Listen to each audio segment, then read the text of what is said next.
Hai hai, selamat datang kembali di channel Min Donghua.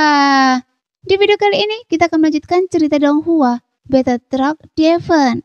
Ayo nggak pakai lama-lama lagi, kita langsung aja ke ceritanya. Cekidot. Selama pemulihan Xiaoyan, kapal dewa kuno terus menyapu menuju ke area misterius. Namun jika hanya mengandalkan terbang dan kecepatan kapal dewa kuno, maka akan membutuhkan waktu lebih lama. Namun karena langsung melintasi dua lautan kehampaan, bagaimanapun konsumsi kekuatan jiwa Xiaoyan terlalu besar jika terus menggunakan jiwa gua kekosongan. Bahkan setelah menelan banyak pil pemulihan kekuatan jiwa, kecepatan pemulihannya masih belum terlalu signifikan. Meskipun kekuatan jiwa Xiaoyan sangat kuat, tapi kekurangannya juga sangat jelas. Karena kecepatan pemulihannya paling lambat. Dibandingkan dengan tubuh fisik dan kekuatan aturan, relatif sulit baginya untuk pulih. Namun untuk memastikan keselamatan setelah masuki area misterius, Xiaoyan harus menunggu kekuatan jiwanya pulih hingga 90%. Pada saat yang sama, setelah pertempuran dengan Xiaoyan, Bing Ledong, Yonantian, dan Tian Luolan, mereka semua telah meninggalkan dunia sensi. Saat ini di aula yang agak dingin di kehampaan, sesosok duduk di singgasana besi. Namun ekspresi wajahnya tidak baik. Dan sosok ini adalah Raja Taisu. Tiba-tiba Tuan Su menampar singgasana besinya dan 5 keping giok dengan warna berbeda terbang keluar. Kemudian berubah menjadi 5 sinar cahaya. Pada saat yang sama, sebuah suara datang dari 5 sinar cahaya tersebut. Apakah kalian gagal? Suara Tuan Su yang tidak menyenangkan segera keluar, yang membuat 5 sinar cahaya itu berkedip. Setelah sedikit menghening, kali ini sesuai dengan rencana kami, dan ketika kami hendak membunuh reinkarnasi yang mulia, Chu Jiangye tiba-tiba muncul dan mengganggu pertempuran. Sebuah suara datang dari salah satu sinar cahaya, dan sumber suara dapat didengar dari suara itu, yang merupakan berasal dari Yonantian.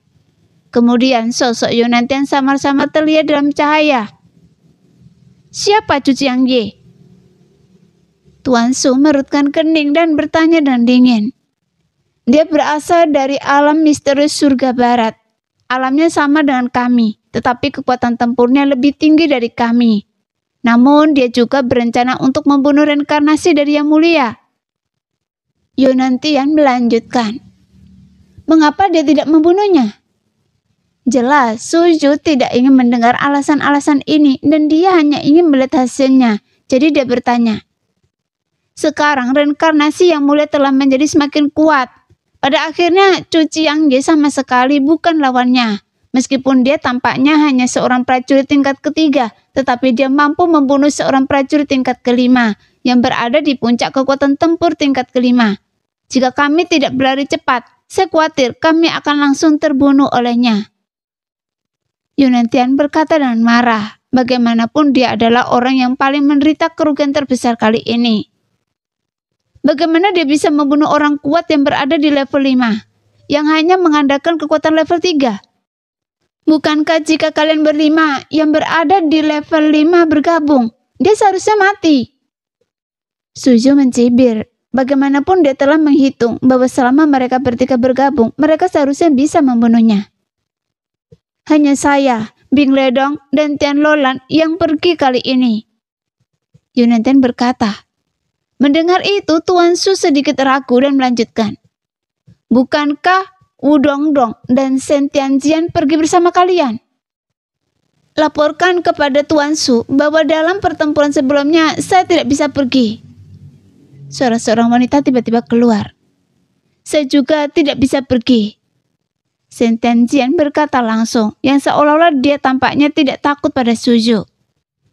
Maka seharusnya tidak sulit bagi kalian bertiga untuk membunuhnya bersama-sama. Tuan Su berkata dengan dingin. Secara teori, 3 orang berada di kelima sudah cukup untuk membunuhnya, kecuali kalian bertiga tidak mencoba yang terbaik. Kali ini saya telah kehilangan boneka Yuan Shen dan menghancurkan segel yang telah saya latih selama puluhan ribu tahun. Bahkan saya sudah berusaha sebaik mungkin, tetapi saya tidak menyalahkannya. Karena kemunculan Cu Jiangye telah mengubah situasi yang seharusnya menjadi milik kami, kata Yunantian dengan suara yang dalam. Namun dia dengan cepat membenarkan dirinya sendiri dan dia cukup akurat dalam menangani orang dan berbagai hal dan menyalahkan Cu Jiangye. Singkatnya, kekalahan dalam pertempuran ini tidak ada hubungannya dengan mereka bertiga. Mendengar itu, Su Yu terdiam cukup lama, kemudian tirai cahaya pedang Sentian menghilang. Dia tampaknya tidak takut pada Su Yu sama sekali. Tuan Su, Anda harus tahu bahwa reinkarnasi dari Yang Mulia ini benar-benar kuat. Dan selain dia, ada banyak orang kuat di sekitarnya. Yang lainnya adalah wanita gila dari dunia kuno para dewa iblis. Yonatan berkata bahwa mundurnya mereka bertiga adalah tindakan yang bijaksana. Karena tidak peduli bagaimana Su Yu melihatnya. Jika Xiaoyan benar-benar dalam bahaya hidupnya, Ye Beijing pasti tidak akan tinggal diam dan menonton. Karena menurut mereka kekuatan Ye Beijing tidak lebih lemah dari Su Yu. Wanita gila dari dunia kuno para dewa iblis, bukankah ada Ye Beijing? Su Yu merutkan kening dan berkata, ya, dia Ye Beijing, orang sekuat itu. Jika kekuatannya digunakan dalam pertempuran melawan kami, maka kami bertiga pasti akan mati.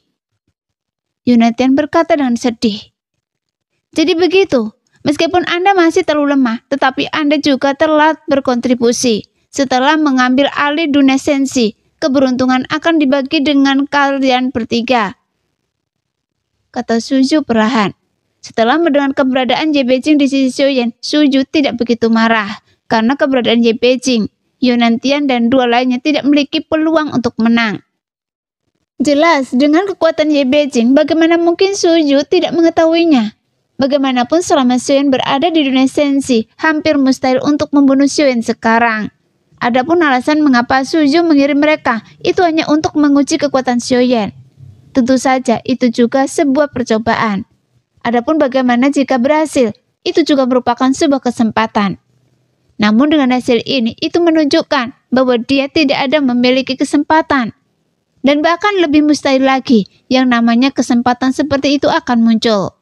Karena dunia sensi pasti akan menggunakan semua kekuatannya untuk melindungi Xiaoyan. Jika dia ingin membunuh Xiaoyan, maka dia mungkin harus membayar harga yang sangat mahal. Kecepatan kultivasi reinkarnasi yang mulia sungguh menakjubkan. Dia tidak dapat dibunuh dengan kekuatan orang kuat di tingkat kelima. Jika dia tidak dapat dibunuh di sensi, saya hanya dapat mencari kesempatan lain. Jika dia berani meninggalkan dunia sensi, saat itu dia pasti akan mati. Sambil berpikir, Su Yu mengetuk tatap besi hitam. Matanya penuh pertimbangan. Bagaimanapun sekarang kemajuan menyerang sensi menjadi lambat. Karena pasukan Taisu yang masuk ke dunia sensi sebelumnya telah dimusnahkan. Bahkan dapat dikatakan bahwa semuanya rencananya telah gagal. Kemudian tangan Su Yu bersinar dengan cahaya dan sebuah batu giok kuno khusus muncul di telapak tangannya. Jika Xiaoyan melihatnya, dia pasti akan mengenalinya sekilas. Karena ini persis sama dengan batu giok kuno khusus yang dimilikinya. Pertempuran ini belum membuat kemajuan apapun. Bala bantuan dari dunia lain sangat lemah. Jika pertempuran berlanjut untuk waktu yang lama, itu masih tidak dapat menembus penghalang dunia mereka, yang sangat merugikan Taisu saya. Saat Su Yu berbicara, batu giok khusus di tangannya bersinar, namun mata Su Yu tampak kosong, dan kesadaran jiwanya tenggelam ke ruang lain. Jika Xiaoyan melihat pemandangan ini, dia pasti akan terkejut, dan dia akan memiliki pemahaman yang lebih dalam tentang alam dewa kekacauan. Karena mereka yang dapat memasukinya, bukan hanya dia. Tampaknya selama mereka cukup kuat dan dapat mengaruhi sungai waktu yang panjang di setiap dunia, mereka dapat memasuki alam dewa kekacauan. Hanya saja, alam dewa kekacauan ini, setidaknya sekarang, Xiaoyan merasa lebih seperti medan pertukaran besar. Menggunakan yang kuat dari berbagai dunia, kemudian berbagai pertemuan terbentuk di dalamnya, sehingga mempengaruhi perkembangan berbagai dunia. Semua orang, jika menyerang sensi adalah pengakuan umum, sekarang tidak dapat dipatahkan, dan semua orang membutuhkan bala bantuan. Di 9 platform batu yang sama ada 9 sosok biru tua dan suara orang-orang yang berbicara telah menjadi halus dan tidak dapat dikenali. Adapun platform batu di bawah kaki Suzu, dia memiliki nomor 1. Sekarang dia berada di platform batu pertama dan suaranya yang keras perlahan menyebar. Sekarang situasinya istimewa. Jika Anda tidak dapat menembus penghalang dunianya, bagaimana kita dapat mengambil tindakan? Bagaimana cara membantu? Di platform batu kedua, sebuah suara yang keluar tampaknya menyalahkan ketidakmampuan Tuan Su. Nah, demikianlah video hari ini. Terima kasih sudah menonton video Min sampai selesai. Sampai jumpa lagi di video selanjutnya. Bye-bye.